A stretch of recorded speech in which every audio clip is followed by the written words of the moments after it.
What is going on, everybody? Happy November. What's happening? Big week. Presidential election is upon us. Hope you guys are voting. Are you happy it's almost over? I don't know. No. It's not going to be over for a long time. I don't know. Just thanks for tuning in. Hopefully this is a mental break from whatever is going on in the world. But go vote, people. Please go vote. Please vote.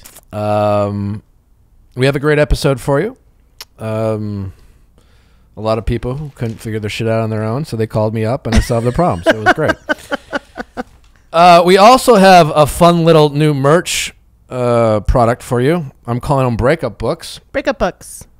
They are books that have some slogans that I've said throughout the show. It's like, it's not love, it's toxic stimulation. Or some Nicholas quips. It's just because you're sad doesn't mean he is special.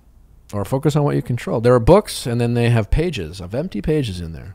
And what you do is you give them to yourself or a friend of yours who's going through a breakup and struggling with getting over someone they know deep down is not good for them. And then they open up this book, and they simply just write down things they didn't like about that relationship, things they didn't do for you, made you feel bad, dismissed your feelings, wasn't willing to go out of his way. You don't write things you liked about them. No. God knows you've said that to yourself plenty of times. Yes. And then you fill out pages of this book of just listing things you don't like. And then when you're struggling and having a hard time getting over someone, you open it up and it's just a reminder of the shit he did or didn't do. And it's great. It's actually really helpful. Calling them breakup books. Available to you now. It's a great gift to give your friend who's dealing with some shit. Preparation for the holidays. Ooh, that would be good. There you go. We have a great week for you. Fun recap. Tasha is upon us. So we'll be breaking Tasha's arrival. Along with Teddy Mellencamp on Wednesday. Fun interview with Teddy. And she was a delight. And I think you will really love and enjoy that episode. So thanks for tuning in with us this week. Don't forget to rate us 5 stars. Give us, a review. Subscribe if you're tuning in for the first time. We appreciate it. And without further ado, shall we get to our callers? Let's do it. Question time with Nick. Let's ask Nick your sexy questions. How's it going? Good, how are you? Good. What's your name? I'm Catherine. Hi, Catherine. How old are you? I'm 25. Awesome. How can I help? So I got into a relationship in January, so we started dating then. Obviously the world decided to do certain things. And so we've been dating for all of quarantine, and it's been really great. He's been really supportive to me in a lot of different areas and facets of, life. And what I'm finding is that before I was dating him, I was a very independent person, I felt. If I wanted to go somewhere, I'd go there. If I wanted to do something, I'd do it. But now that I'm in a relationship, it feels weird to do things on my own. I want to bring him along for everything that I'm doing, but sometimes it feels weird if our schedules don't line up for me to do it on my own. So I guess I'm asking how to kind of maintain your kind of independent, how I was independent before, but still be in a relationship. Is this a you problem, or is he making you feel a certain way? It's more of a me problem. He doesn't ever really kind of control anything that's going on in my life. He's very open to me doing whatever feels right. But it is more since January, so almost 10 months. And how many serious relationships have you had before that? Not many, honestly. The last one I had was 6 years ago. Okay. And I've dated people since, but never anything. Yeah, real, so this is really just you adjusting to your new reality, right? Yeah. How do you do it? I don't know if you have to do anything different. You're just you're not used to this, right? And it sounds like you really like this guy. You want to make it work, and there's all these kind of perceptions of how people should be or shouldn't be in a relationship. Right? I want to bring him along. And then sometimes, I don't know if this is how you feel, they feel guilty for wanting to do things on their own. Well, if I want to do things on my own, does that mean I don't like them as much? Does it mean this? Does it mean that? I don't know if you feel stuff like that when you want to do stuff on your own. Yeah, sometimes. Yeah, because it's like, because there's certain things that I like to do that he doesn't like to do. Great. And so we have a lot of similarities, a lot of similar kind of likes and dislikes, but there are things that I like that he doesn't. And so to kind of be able to go off and do them. Like, I like to travel. Granted, right now it's not very easy to do that, but traveling on your own, especially when you have a significant other, feels a little weird. So yeah, that's unique, right? Do you want to So to be clear, minus the pandemic, you would prefer to sometimes, even in a relationship, to still travel on your own, or yeah, you would. Okay. Yeah, because I mean, so I've traveled with people before, and sometimes you travel with people and it's like a bad travel match. Like you want to do things differently than other people do. Sure. Just normal things. And so I found that traveling alone is very freeing and kind of exciting and fun. Well, that's great. And there's no reason that when you're in a relationship, you have to give that up. Right? That being said, if your boyfriend's like, hey, I'd love to go on a trip with you sometime, you should want to also do that, right? Right. Okay. Yeah. You can have both, right? Maybe there's a balance. Maybe you still travel them a little bit more than you travel alone, but as long as you're still early in the relationship, you're getting to know each other. If you have unique things about yourself that are maybe not as commonly accepted, that doesn't mean they're wrong. It just means they're unique. And it just means that the person you're dating has to understand your uniqueness and accept it, which is part of finding someone who is worth your time to be in a long-term relationship, right? And you're still figuring out if this guy is just some guy you really like right now, or is he someone you can really like for a really long time or maybe forever, because he makes you feel accepted for your uniqueness, right?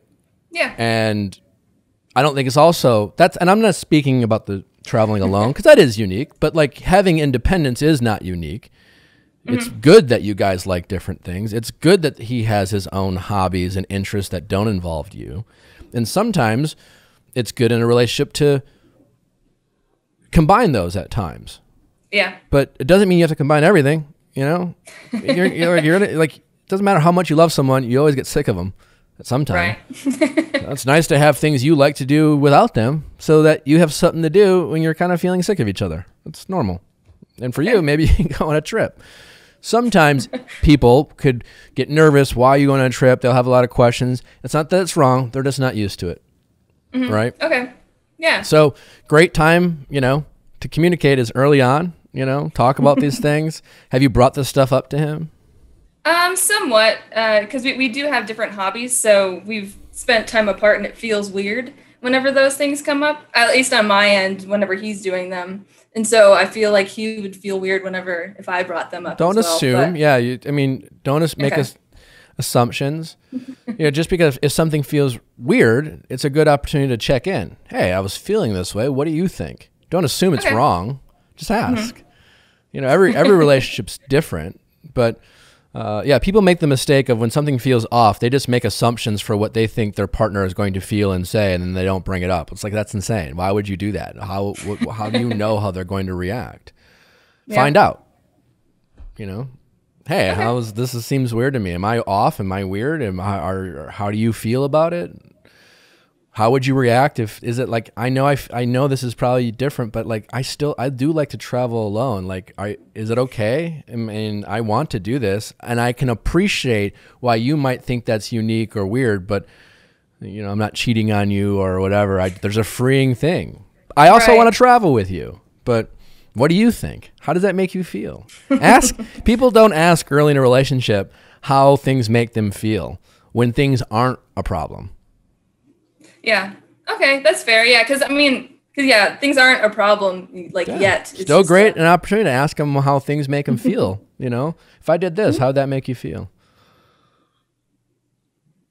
Cool. But It sounds like everything's fine. You know, just you're also getting used to having a boyfriend for the first time in a while. Yeah, that's true. That's the social kind of norms are different as well. Like, I feel also a little weird, like, hanging out with my friends with him. Why? I'd prefer to do that by myself. Both. And I know that that's also kind of weird. No, But no, it's not. No, and there's no, you should want to do both. yeah. Like, I definitely want to hang out with my guy friends without my girlfriend from time to time. And it's also nice to know that my friends like my girlfriend. Mm-hmm. It's nice to know that she can connect with him. But it's also nice to, like, have her not around. Right? There's nothing wrong with that. That's right? true. It's all about having a balance. Because the other coin, like, whenever he's hanging out with his friends, he always brings me along. So I feel weird for having, like, the different, like, opinion of, like, well, no, they're like my friends. I don't get to see them that often anymore. So that's, again, it's a subtlety, right? Like, don't be so territorial with your friends. Again, have both. Like, he's always bringing you around his friends. That's nice that he does that, but he doesn't always have to. Sometimes be like, go hang with your friends, go hang with your boys or whatever they are. I'm okay. Go spend some time. I don't care who he is. I guarantee you, he also would appreciate some, maybe not yet. Maybe he's still in the honeymoon thing. And it sounds like you're a little bit more of a heady person who likes to worry about problems that don't exist yet. And then maybe he's a little more carefree, you know, but I guarantee you, he is going to want to do that. He wants right now, he's more thinking, well, it's just a priority for me, for my friends to like my girlfriend, and I want my girlfriend to feel like I'm including her. He's making that a priority. Doesn't mean he appreciates quality time alone with his friends. Okay, that's fair. All right. So you guys are still figuring it out. A little bit of both is always a good thing. Don't feel guilty for hanging out with your friends, but don't be so territorial that you're like, these are my friends, and you don't get to have those friends. That's weird. Right. You know, and that would make him feel like, what are you hiding? You know, why do you never want to bring me around? You know, that's, you don't be so territorial. Just talk to him, see if he is a good listener, see if he tries to empathize with how you feel without making you feel judged just because it might be different than his, and see if you guys can work through it. But try to have some balance. Try to have a little bit of it all. Okay. Yeah, I think that's good advice. All right. Thank you. Awesome. Well, best of luck. Thanks. All right. Take care. Did you ever think that you could have Timberland teach you how to produce beats, make songs? I know I never thought that was possible, but it is with Masterclass. Also, did you ever think Samuel L. Jackson would teach you a class about acting? Yeah. I never thought that'd be possible. It is. With Masterclass. With Masterclass. Steve Martin teaching you stuff about comedy. Reba McEntire teaching you about country music. Stephen Curry teaching you about shooting and scoring. Gordon Ramsay teaching you about cooking. Truly the masters of all the industries. I can't wait for mine about podcasting. Oh, that would be a great one. Look at you. Just, letting you know, Masterclass. But it's enough about me, people. Honestly, there's so many great people out there teaching you things. RuPaul, self-expression. Yeah, but they also have people teaching you about gardening and oh my god, dog training. Thank you, Jinx. Buy me a Coke. But it's super affordable. It makes a great gift if you're with the holiday seasons whatever. It's coming around. It's coming around. It's creative. It's fun. My brother-in-law loved it when I got it for him. It's super affordable. It's hours of interesting education that you really can you can get better and doing whatever you want. You can access on your phone, and your iPads, your TV. It's more stimulating than scrolling through social media. Oh my God, it's great. Especially right now. I highly recommend it. Check it out now. You can get unlimited access to every masterclass. And as a Viall File listener, you get 15% off an annual membership. Go to masterclass.com/VIALL. That's masterclass.com/VIALL for 15% off Masterclass. Be a master, take a class with Masterclass. Well, people, you should start a small business, start it out of your home, and you're going to ship things. Shipping can be really expensive. It can be the most expensive thing in any company you have. And ShipStation is here to make your life easier, help you save some money, get you information about your deliveries, your customers, whether you're shipping from USPS, FedEx, UPS, even international. You can compare and choose the best shipping solutions every time. They even offer big discounts on shipping costs. I use it for Natural Habits. It is the bones of my company. I truly wouldn't know where Natural Habits would be without ShipStation. They are absolute lifesavers, and they help with customer service. ShipStation is the #1 choice for online sellers. Not only do I use it, but so many more people do as well. You'll ship more in less time with the best rates available. Right now, Viall File listeners can try ShipStation free for 60 days when you use offer code VIALL. Make sure your business can meet the demands of this massive online shopping season. Get started at ShipStation today. How's it going? Hello. Hi. Thanks for having me. What's your name? My name is Marie, and I'm 26. How can I help, Marie? Hi. So I have a pretty non-sexy question, but it's really come up in my life since moving in with my boyfriend. We've been together 7 years, and long story short, and I can give you more details, but he hates his job, absolutely hates it. Okay. So Monday through Friday, I feel like he's just one person, like one grump, if you will. And then on the weekends, I love him. He's like the perfect boyfriend. We've been together 7 years, but I guess my question is just, I would prefer that he has a job that he that he loves, but doesn't get paid as much. Okay. And we could just live in a shack. But I value happiness over money, whereas he's the opposite. So is this something that we can get over, or are we just never going to see eye to eye on this topic, and then we're just doomed? What's he do? He's an accountant. So, and when we first met, he wanted to be a PE teacher and a baseball coach. So that's like very passion driven, not very many people go into those fields for the money. But then he got a business degree and just went the accounting route because it's really practical and it's a secure job and you can make good money. But I mean, I just feel like it's sucking the life out of him. When I was 22, I had an accounting degree and an accounting job, and I too wanted to be a PE teacher and a coach. Really? Yeah, so I can relate to that. So he's miserable. But he doesn't want to leave his job. Like, I guess, help me. He's like, he hasn't brought up the possibility of leaving or being this, he's how old now? 26, 27? Yes. Yep. He's 26 as well. So he goes through phases. When the job gets really, really, really tough, like they have a bunch of audits and it's tax season. Sure. He is just miserable for those months, talks about how he wants a different job. And as soon as he's done with this client, like that'll be the end. And then it just like never ends. It just keeps going, just keeps staying with it. Mostly, I would say, for the money, which I can appreciate, but we have savings. We don't have any debt. We are very lucky. We don't have any student loans. So it's not like it's do or die. Like we need this money. I feel like now's the time in life where he could explore different passions of his. Mm-hmm. And he definitely talks about it, but now it's been 4 years. And I guess it's highlighted now because we just moved in together. So 7 years together, but we finally are able to live in the same apartment. Yeah. And so I just see him now 7 days a week, and like Monday through Friday is very different than the weekend.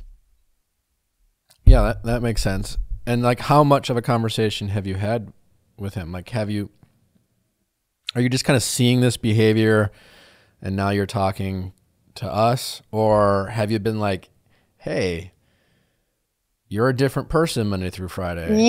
Yeah, we've definitely talked about it, and he's very practical, and I think he thinks, because I love my job. I don't get paid very much, but I love it. And like I said, I'd rather, have little money but be happy. Okay. So I think he thinks a little bit I live in this like fairy tale world where everybody like loves their job and everybody can have a job that they're passionate about, and he's just more practical than that. So let me ask you this: does he hate his job, or does he hate parts of his job? That's a good question. He's just not passionate. I mean, who's passionate about accounting? But some people.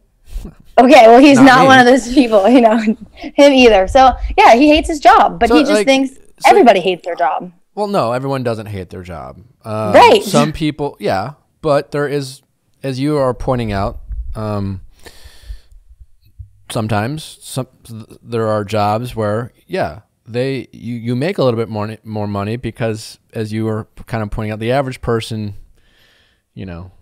doesn't do it out of excitement or whatever. You can debate, certain industries and if they're compensated enough, but yeah, I mean, he is, like you said, valuing money over a day-to-day like excitement. You're right, because like he would probably be a PE coach if he made as much doing that as accounting. Definitely. So would like a lot of people probably. And then my head goes to, because I grew up with two parents who loved their jobs, and I grew up seeing that. And for me, I think like down the road, we want to have kids, and I don't want to have my kids have a dad who like comes home and is like too drained from the work day to like interact with the kids, or just like he's putting everything into the job and it's draining him. And then it's like, okay, now I have a father of my future children who isn't happy. So does he think he's happy? No, he definitely knows that he even said, am I just going to be miserable for the rest of my life? Okay. Like, so, no. So yeah, listen, it sounds like you're doing the right things. My advice to you is, in this situation, give him the confidence to feel like he can take a risk, support him in his passions and dreams. It sounds like you are doing all those things. Now, I don't know if he still wants to be a PE teacher and a coach. That was 4 or 5 years ago. Maybe it's something else. Right. For me, right, when I was telling you that story about myself, I am also money motivated, right? Mm-hmm. So at that time where I just fucking hated my first job, I was an auditor. It was fucking miserable. And the first thing that came to mind, kind of fresh out of college, was, well, I do like coaching. I like working with people. I'll be a teacher. I like helping people out. And then I was just like, well, I'm going to be honest with myself. While I think that would be fun and I think I would like that, I am also really money motivated. Mm-hmm. And I don't know if being a teacher, while fun and I would be passionate about it, is also going to make me feel fulfilled as well. Right?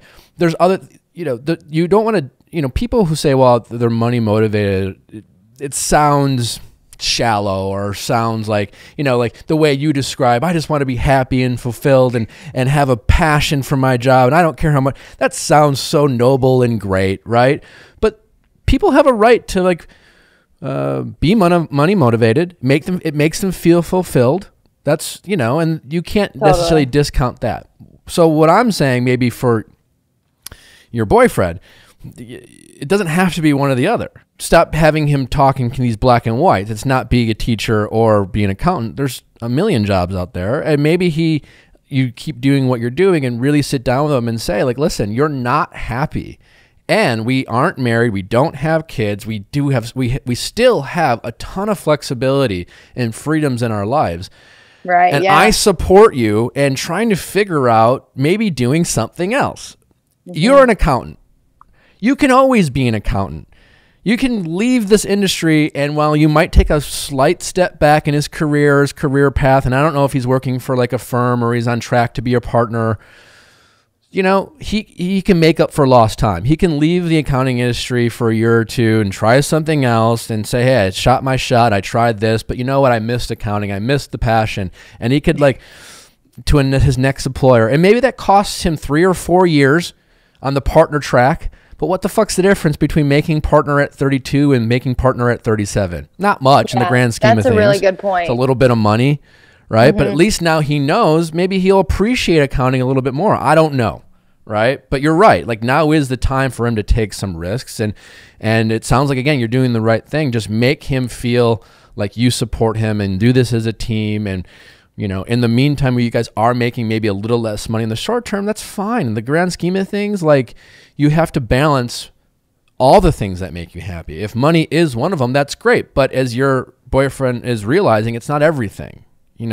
He has to find something that he feels fulfilled at all aspects of things that he values. And if making money is one of them, he needs to be, feeling fulfilled in other aspects, because he's right. He will burn out. He will be miserable. And eventually he won't prioritize this money, and he just doesn't know the difference because he's so afraid to make less money. So just make him try to make him feel as confident as possible. Sometimes you're going to have to check him and say, you got to stop complaining. You need to do something about it. Let's do this together. I support you. And if you want to be an accountant, great, but like, stop bitching about it. You know, totally. He has the right to get stressed. I mean, every job you're going to get stressed. Like, you know, and some people have that job where it's like, I love what I do. And like, that's not everyone. That's not most people. So he does have the right to be stressed from time to time, regardless of whatever he's doing. And you're just going to have to let him be pissed off sometimes, you know, and he's not going to be your parents and he's not you. And so sometimes that might happen. And if he is an accountant, it can be seasonal, especially if he's a tax accountant. I don't know if that's what he is, but if he's doing audits, there are going to be high stress points. So he might, you know, those things you might just have to adapt to. Right. Yeah. But if he is like, I hate my job and there's a million things I'd rather do, then say like, well, then do something about it. So I think you need to maybe figure it out and better understand his job and what he really wants. Because he might sit down and be like, babe, I know I complain about it a lot. I know there's times I hate my job, but I ultimately like what I do and I want to keep doing it. And then you two need to figure out, okay, fine. Now I understand, but you know, when it is stressful, how can I help you? Or what can I do? Because you are a different person Monday through Friday. And while I want to be empathetic to your stresses, that's not fair to me 4 months out of the year living with a terror. Ladies, do you want something that's compact, lightweight, but powerful? Ooh, I like the sound of that. I know you do. Well, BlendJet is here to meet your blending needs. Yay, a blender. The new and improved BlendJet 2 quality crushes through ice and frozen fruits like never before. Plus, you can use it every day for 2 weeks before changing any standard USB port. Can't use him for 2 weeks without recharging his batteries. And you know it's the same size as your favorite water bottle. It's the same size as your favorite water bottle. Only wish it was the same size as your favorite. There you go. That's where we're going. And BlendJet makes the perfect gift for everyone on your list who's looking to eat healthy and loves owning the latest must-have fitness accessory. BlendJet is the #1 blender brand on Instagram with over 17,000 5-star reviews and over 1 million happy customers around the world. Try it risk-free with BlendJet's 30-day money-back guarantee. Go to blendjet.com/VIALL right now to save an extra 12%. Save an extra 12% at blendjet.com/VIALL. It is the most convenient, powerful blender. I make smoothies every morning. Yeah, what do you make in your smoothie? What do you like to put in there? I put spinach and strawberries and blueberries and bananas and orange juice, a little bit of water and ice. And the BlendJet just... And then you can just grab it and go. Grab it and go. blendjet.com/VIALL. Yes. Yeah. That's a great point. And I love what you said about like, we could take that risk and he could try a different job and you can always go back to being an accountant. Can always go back. They're always hiring accountants. Yeah. That's such a, like, I feel like a no-brainer, but I'd never really thought about it. Like, it's not just like a one or another thing. Like you could go explore and you can always come back. Yeah. He just has to be able to sell it to another employee. Hey, listen, I wanted to try this and I realized I missed accounting.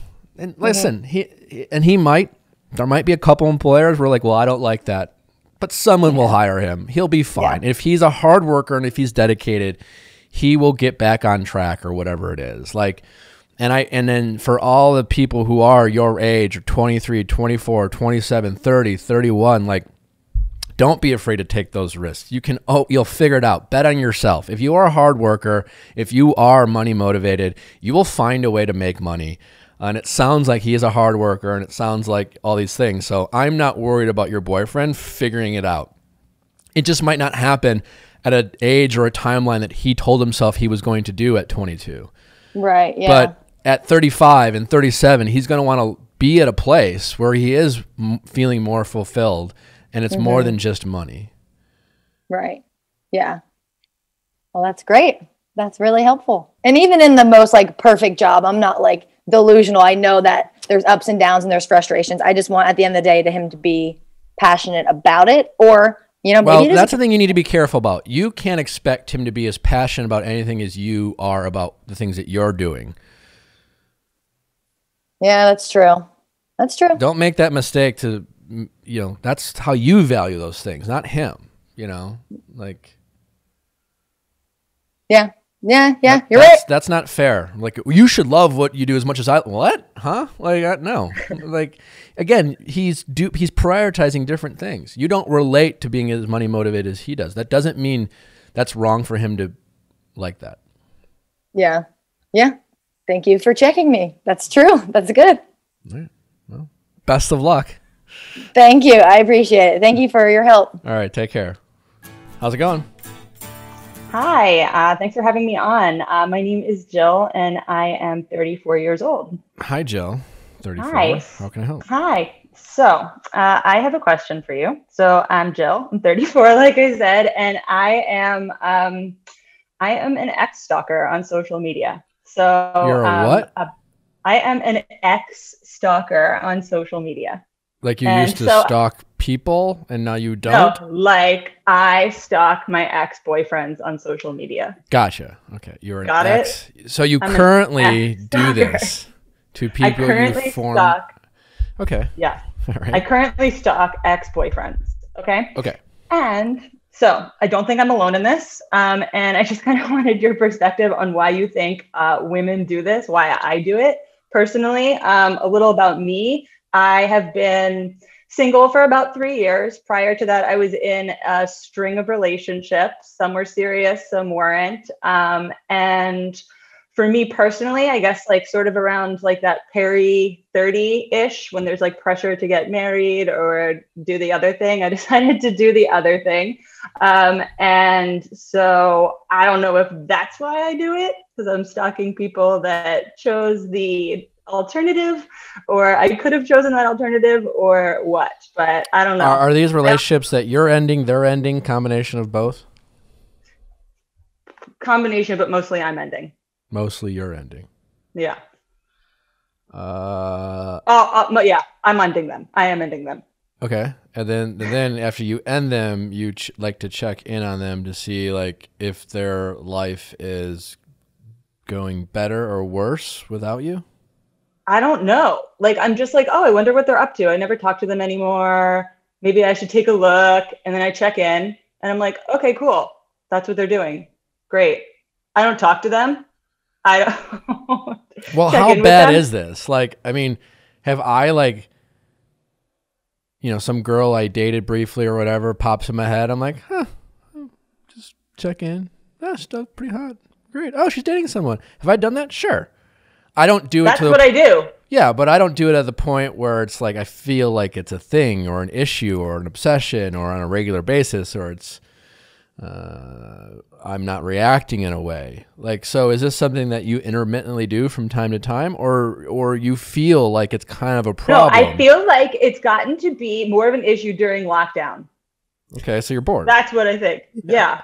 She said, I think you said in your message that you like, it's like you're like wasting like 20 minutes of your life a day doing this. Exactly. So then I'm like, why the F am I doing this? I'm sitting here, I'm looking at these pictures. This doesn't pertain to my life anymore. But then I'm like, I could have been doing something else for like these last 20 minutes. And I get really pissed off at myself. I mean, okay, well, welcome to 2020. I mean, yeah, we all waste time. I mean, I get every Sunday I get this report from my phone, be like, you spend this many hours a day on your phone. I'm like, fuck, there's no way that was all productive. Now, granted, I use my phone a lot for work, as you could say. I mean, yeah, you're bored. Why you do it? Why do people do it? If it becomes like when it's specific about an ex and you're heartbroken, there's a lot of ego there. People want to feel like if it's you who made the decision, you know, there's a party that wants to make you feel like you made the right decision. You know, if you are detached and you feel like you're just always ending relationships, you don't know why, and you know, I don't know, maybe there's something there you need to explore through therapy, or maybe you're just kind of happy with your life, or you feel a bit lost, right? You know, it could be a million reasons why. Or maybe you're just a little bored and there's nothing on Netflix and you're like, I wonder what Rick's doing. Yeah, that kind of sounds like what's going on. You know, it's fine. Yeah. So what do you think about then? So, well, maybe it is boredom, but I have friends that are like older than me. I have friends that are married with kids that are like, you know, completely removed and are still stalking their high school boyfriends. They tell me bored. They're bored. You think it's all boredom? Especially if they're married with kids. I mean, listen, marriage, kids, all wonderful things, but you know, the average one is a little bit redundant and repetitive, and I can only assume how stressful it might be to have kids, and as much as you might love your husband and wife, you know, it's the same fucking person, and you're just like curious, you know? And why do you do it? I don't know, because you're just like, just because you break up with someone, especially, depends on, you know, I'm not all that curious about my one ex I follow on Instagram, so I get updates, you know. Other exes, I really don't think of them much, but I guess from time to time, I'm like, I wonder what they're doing, you know, because there was a time in my life I cared about them. That's fine. It's not an obsession. I don't do it on a regular basis. There's nothing wrong with wondering how people are doing who were once a part of your life. And then you just have to decide, like, how much of this is an issue. Because having a curiosity about people who are part of your life there's nothing wrong with that, you know. Are you looking up your ex-boyfriend and like masturbating, thinking about him, and like you're doing it on a weekly basis? And you're married with kids? Not. Maybe that's a problem. I mean, you know. So I guess it's just a spectrum of how much is this overtaking your life. But a little bit of boredom and you know, the internet gives us incredible access to things that we didn't have before 5-10 years ago. And that's kind of why we do it, because it's there. It's just like, you know, it's the equivalent of like, why do we eat, you know, it's like you go grocery shopping, you have the willpower not to buy it. But if someone's going to bring home some cookies and throw them on your counter, well, fuck it, I guess I'll eat it. It's just there. It's so easy. It's so accessible, you know? Yeah. And part of it is that. Part of it is it's so accessible. So it's not as pathologic as I think. Well, again, that all depends. Like, it's not like that. At a baseline, people checking in on people that were once part of our lives is, I think, a normal thing. If it is an obsession, if you are like going real deep and then stalking the people that they are dating and really going into it, and you know way too much about their life than the occasional like pop on their page, look for a couple minutes, you're like, huh, neat. And then you leave, and then you don't think much of it, that's fine. But if you are deep stalking, if you are knowing too much, if it is changing your mood, if you're constantly thinking about it after you leave their page and obsessing over this person's decisions that aren't a part of your life, that's maybe too much. Okay. Yeah. Can I ask I have another question then. Sure. What do you think about pre-stalking? If you meet somebody on a dating app, should you pre-stalk them? Sure. Yeah. Stalking has an aggressive word. But like, if you meet someone on a dating app, of course you should take a look. Every dating app nowadays is linked to their Instagram anyways. It's just insanity not to like take at least a quick preview. Wow. Okay. Well, what do you think? No. You think what? I go in cold turkey? No. Yeah, I thought that's what you were going to say. Like, give them a chance. Like, let them show you who they are. I don't think you should go in there, look at their page, and make grand assumptions about their character just because, like, they posted a picture with their friend's dog or they, like, have a shirtless selfie. You know, a shirtless selfie is kind of a douchey thing to do. Doesn't mean they're a douche. Are they in on the joke? Are they self-aware? Or do they take themselves really seriously? I don't know. You will find that out on a date, you know? So the shirtless selfie guy. Yeah. You know? Does he do it because he knows people? Like, there's so many variables. Yes. So don't judge their character and know that you know how they are, but like maybe get a little bit of information, you know? Okay. So like don't stalk their brothers and sisters, just stalk them. Before a date? Yeah. Yeah, that's maybe a little too much. Okay. Got it. God, I really hope no one no offense to my brothers or sisters, but I hope no one decides to go on a date with me because they're looking at my brother or sister's pages. Like, it's really easy to go in down a rabbit hole. Fine, but like, I mean, brothers and sisters, like you can love your brother and sister and be completely different people and have completely different views on life. And you can be different religions, have different political beliefs. Yeah. You know, you could, but you can also just be like, oh, maybe they're just posting their best pictures of themselves on their page. I want to see what they actually look like. Let me see what one of their friends if you're talking about how they look, fine, sure. But like, you know, go get a drink or go on Zoom. I mean, it's a pandemic. I don't know. Yeah. Cool. Yeah. I can't tell if you're just like curious or like. Well, she also like wrote that you just basically are looking up these people because you're trying to reassure yourself that you made the right decision and getting rid of them. Yeah. Well, yeah. Well, that's where we're going back to maybe there's something inside you that is not giving people a chance and you're ending relationships for some reason, maybe because you have a fear of abandonment or what, I don't know, but you are leaving relationships or not giving people a chance for no real reason. And then you're asking yourself and second guessing it. And now you're trying to validate your decision by finding out if they're better or worse off without you. That's true, for sure. So like, if that's the case, then look into that, maybe through therapy, you know, maybe. And yeah.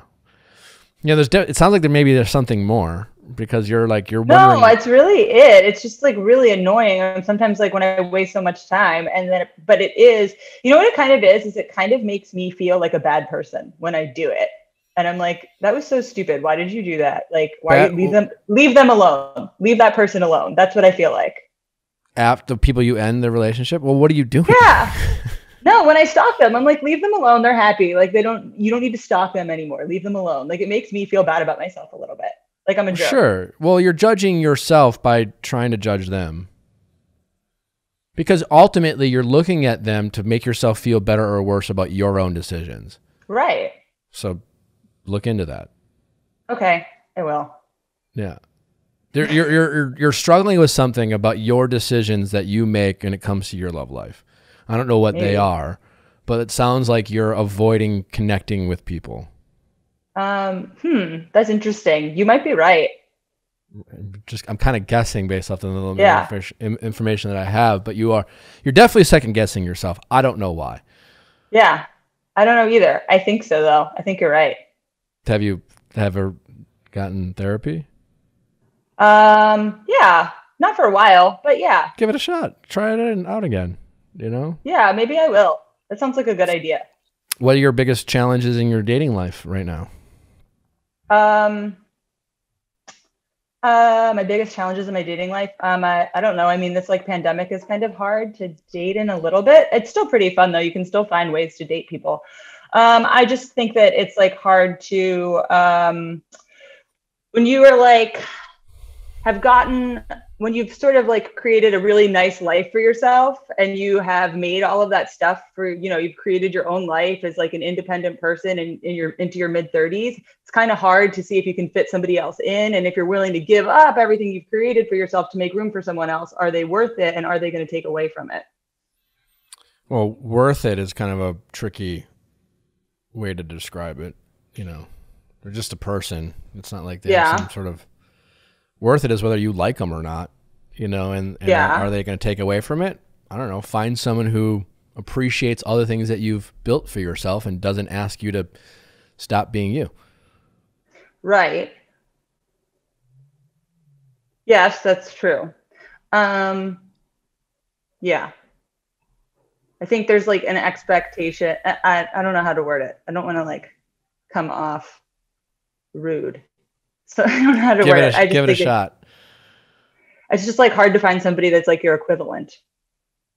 What is that to you? In terms of like, you know, in terms of like somebody that is on your like intellectual level, like in terms of taking care of themselves, in terms of financially secure, like I don't want to like get involved with, I don't want to be like supporting somebody in those ways, which I've done in the past and I don't want to do it again. Well, and it's hard. Plenty of people who are like semi-intelligent who aren't broke. And just because you've decided to date dumb people without jobs doesn't mean... I haven't done that. You know, like, I'm just saying, like, there's plenty of people out there. Like, the qualifications you just listed, like, there's a lot of people. Okay. Right? So look for those characteristics. And again, I don't know, you know, like, I know you're afraid of, like, sounding shallow or rude, but, like, they don't have to make as much as you. You know, I don't know how successful you are. They just have to be self-sufficient. So like maybe ease off on like what that means, you know, or not. I don't know. If you want someone wealthy, then I guess prioritize that. Again, there's other people who are wealthy. If you want someone who takes care of themselves, like showers, I don't know. Like, again, these are things. I think there's. What are you afraid people don't like about you? That people don't like about me. Maybe that I am too decisive about like, no, I'm not into that. Okay, bye. And I like probably. I don't believe that. Why? I believe that you do that, but I don't believe that's your biggest insecurity of what you worry about people not liking about you. Oh no, I think that sounded, because that came across as I'm a perfectionist. No, that's true. But I'm definitely, I think that I intimidate a lot of people. I think I intimidate a lot of guys. Okay. All right. I just think there's something about you that you push people away, and there's a reason why. And that reason has something to do with what you're afraid that they're going to think of you. And you mask it by like making it seem like you have a problem with everyone else. You like being in control. Yeah, you got it. So you've got to work that issue out, because if you don't, you'll just keep liking people that you don't feel like are your equivalent and feel disconnected to them. Yeah. You got it. You have to risk being hurt, you know, like that's the only way you're going to really find someone that you think, as you say, you're equal. Yeah. You have to be willing to be vulnerable, and have to, you know, because you're not going to respect anyone if you know, that's you got to trust a little bit, and you'll get it right if you're willing to do that eventually. You're right. Yeah. Cool. Glad we were able to work through that. Yeah, that was like, you got it. So next time, you know, when you get therapists, just plan this for, you know, and you can skip like a few sessions. Okay. But cool. You still probably still need some therapy to work through this. Okay. I'm gonna just bring this recording. But I feel like we've identified the real problem, and not just the fact that you stalk people and waste 10 minutes a day. That's why I do it. You're right. And I think that maybe you should just, you know, go open your own office and give people there. It's okay, I got a podcast. All right. I'm just a guy with an opinion. All right. Well, best of luck. Thanks so much, guys. All right. Take care. All right. Have a good one. Bye. Right, bye-bye. How's it going? Good. How are you? Good. What's your name? Taylor. I am 27 and I'm from Wisconsin. So hello. Oh, hi. Nice to meet you, Taylor from Wisconsin. Who's 27. How can I help? So I guess the big question is kind of having to do with getting together with an ex when you broke up for not like difficult reasons in comparison to a new person. So short version of a long story is one boy I've known since I was 14, super classic. He worked for my uncle, and we met and have kind of been friends and had crushes on each other my whole life. But we always lived like 7 hours apart. And about maybe like almost a year ago, I guess, he kind of reached out and said, you know, I know we always kind of talked and had a thing and it was never the right time, but I compare every girl I meet to you, and I guess I just really want to try this.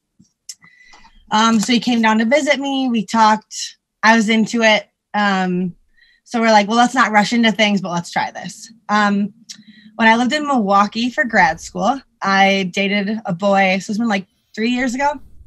I dated a guy for like a year. It was great. The only reason we broke up is because I moved back home after I finished grad school, and he didn't want to attempt to do long distance, and I wasn't going to beg someone to be with me. So I said, okay. And about 4 months ago, he kind of reached out and asked if he could come, if we could talk. We started talking, and I guess I'm struggling on where to go from here, because the ex is very familiar, but I guess I don't know.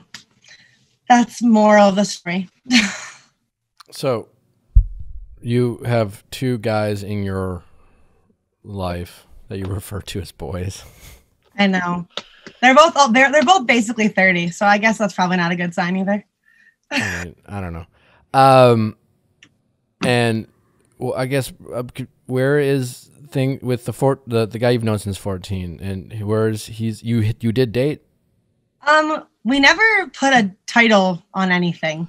I think does he live by you now?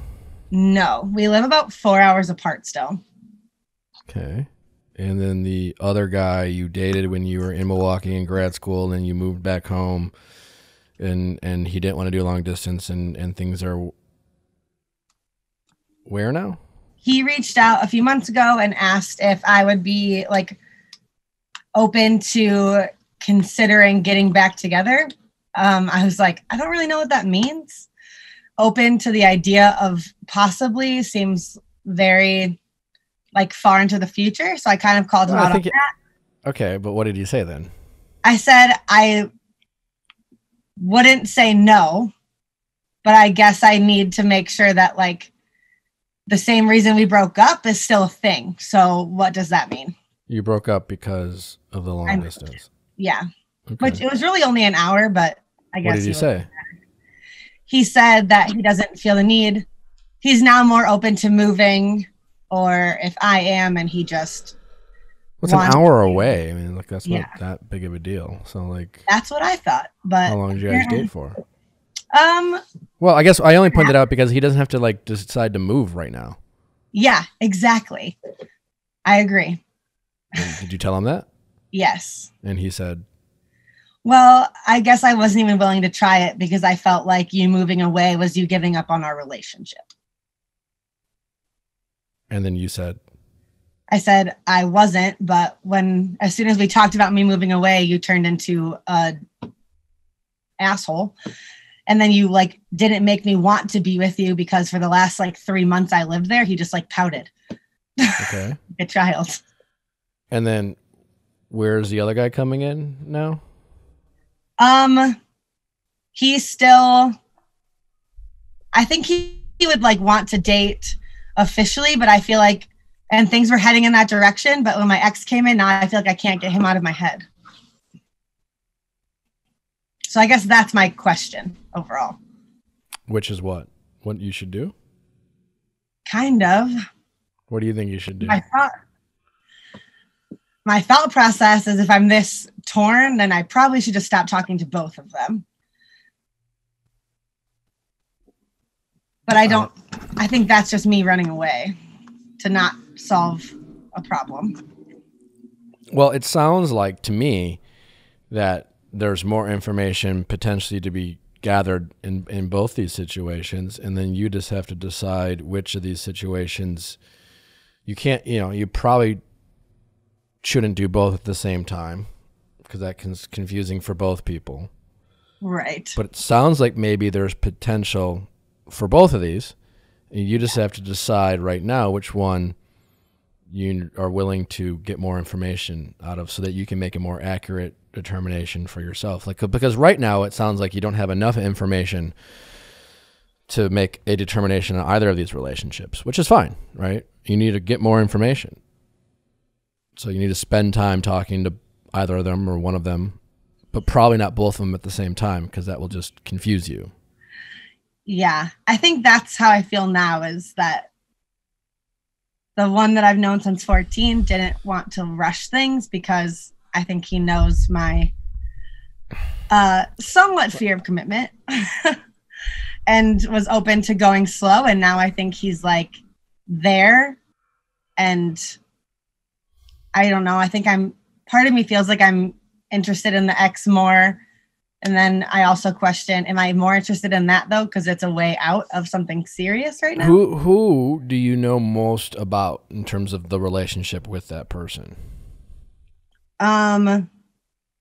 As far as like them as a person or what they're like in a relationship? With you, the relationship with you in a person. My ex. Your ex. Well, it makes sense. And you only broke up because you moved? Correct. Only? I mean, you just mentioned that for 3 months he pouted and he didn't handle, instead of like talking through problems and him not liking your decisions. Right. You guys didn't talk or communicate. You just, he acted away, and then you guys literally didn't communicate and then just got frustrated at each other and broke up. Yeah, I guess. I hadn't thought about it like that. So the question is, well, maybe the moving thing he's learned to accept and work out. The bigger problem is, do you think he's the type of person who now understands that if something down the road in this relationship that you're considering with him, well, 100%, there's a 100% chance that you're going to face a problem. You're going to make a decision he's not going to like. And is he going to pout and push you away, or is he going to like talk it through it with you? You know, I don't know. He seems better at it now than he was back then, but that's also somewhat of an optimistic viewpoint. Yeah. What does your gut tell you? My gut tells me that I am doing everything I can to not have to make a decision, and that's not acceptable. Yeah, maybe. I don't know. The guy since 14. And what's great about him? What do you think you want out of that relationship? He treats me really like the way that I feel like everyone wants to be treated, and he's respectful and hardworking, and kind of just like lets me, I guess that this is a negative as well. He kind of just like lets me do what I like, say what I want. And then he just is almost so like too willing to accommodate that. Who do you get most excited about? Probably my ex. Okay. That's it. I know. What? That's it. She's got the nice guy that treats her well, but she wants the bad boy that makes her excited about and being more passionate. But then she feels bad about herself for choosing the guy that she's more passionate about. I think, and I'm not saying they should do this, but you already know about the ex, and what you know is not great. And while you've known the guy, you've known your whole life, you don't know a lot about how he would be in a relationship. So give that a shot and see where it goes. The ex will probably be waiting for you regardless. And if he's not, then you realize that he was really just bored anyways. Also true. So why don't you, this guy who's been in part of your life for half your life, figure that out. Get more information. Give it a shot. And if it doesn't work out, it doesn't work out. See, this is what I wanted. I just wanted someone to tell me what to do. So now I feel better. But you don't want your boyfriend after I just said I hated that. No, because you are a third party. Yeah. Maybe just chill out a little bit and have some fun and stop trying to make all your life decisions with limited information and try it. And if it doesn't work out, it doesn't work out. And yeah, maybe neither of these guys are your guy, but you're like sitting in purgatory. Correct. But it sounds like the first guy would drive an hour to see you. I mean, he's currently driving about 4.5, so. And that's not a bad thing. Nope. Right. The other guy could just be bored. Yeah. Probably. I mean, he's definitely bored. Yeah. And again, doesn't mean, but how you communicated with him is how you're going to communicate if you get back together. He hasn't magically changed. 2 years isn't enough time for that to be completely different. Well, yeah, yeah. I mean, I don't know, unless he's been getting therapy and working on himself and it has nothing to do with you and it's not like a ploy to get you back, but probably not. So I just been... Correct. Choices are a lot of pressure. Yeah, well, I mean, have some fun with this guy, give it a shot, get more information, I mean, you might as well see this through, this guy you've known your whole life. Yeah, I think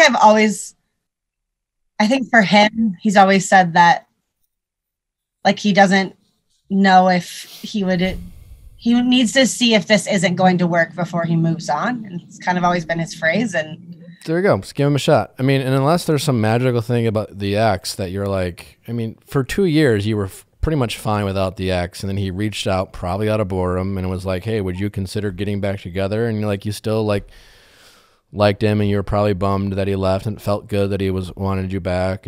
But what was so, you haven't been missing him all that much. Yeah.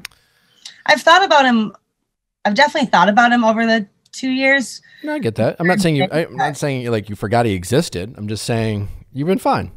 Yeah. And it sounds like while, you didn't hear from him, you weren't like necessarily pining over him. You were just looking for something better and newer. And that just hasn't happened yet.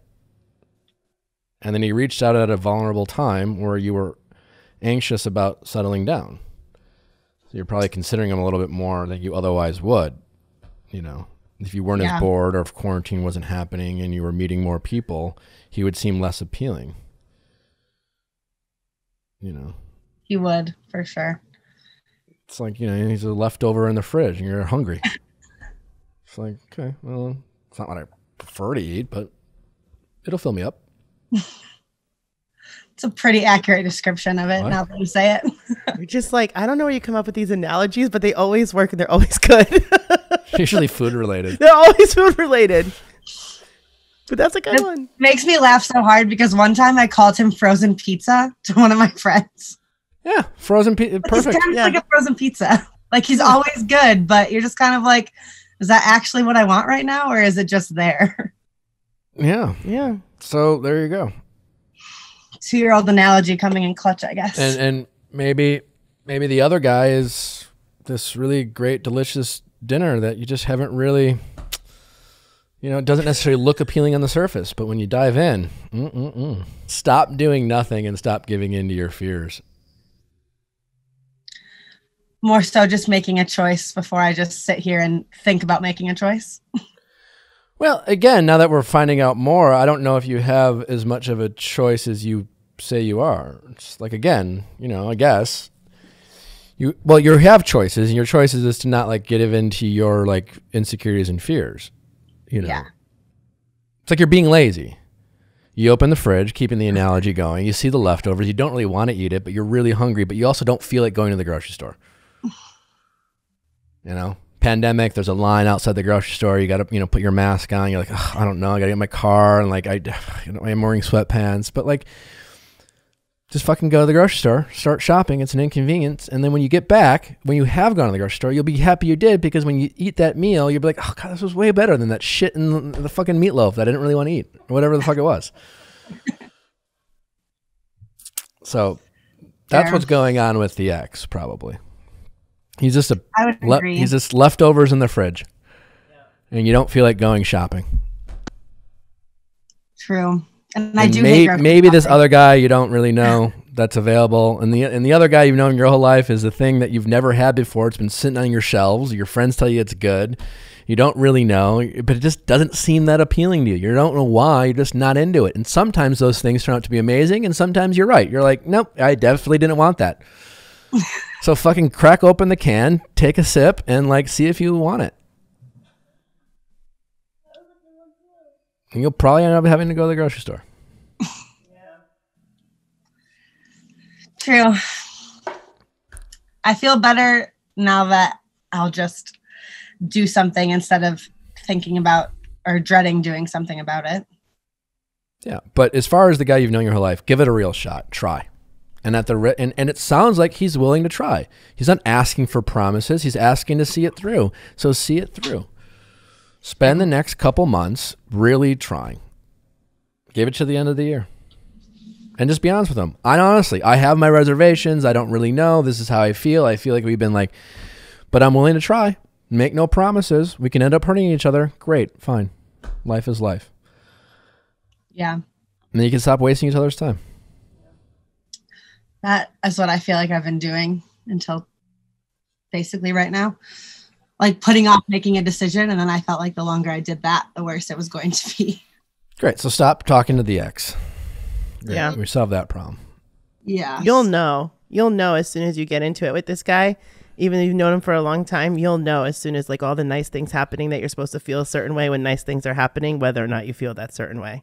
Yeah, I don't know. I'd see it through a little bit. I wouldn't give in to your initial reaction with the guy you've known your whole life. Yeah. I think that's it. Is it's just like my initial reaction was like, well, maybe. And then I was basically trying to like convince myself that my not being super excited about it meant it was wrong. But I'm also never been the one to jump in. You don't have to decide with the information you have now. You're allowed to find out more. He's an adult. He's not asking for a commitment or a promise. Just be honest with him where you're at. If you want to like go on dating apps while you still spend more time with this guy, you're allowed to do that. Just be on the same page. Communicate with him. Good. You don't have to decide right now, but you're acting like you do. I know it's always kind of been how I've acted. Not defending myself, more so just stop it. Habit. Go grocery shopping. Stop being lazy. It does happen, but thank you. All right. Well, best of luck. Enjoy. Have fun tonight. Yeah. I do feel better about it, so maybe it'll be a little more relaxing now. Yeah. I mean, it's not that you don't have to decide anything tonight. You don't have to wake up tomorrow and decide the rest of your life. Just have some fun. That is the plan. All right. Thank you. Best of luck. All right.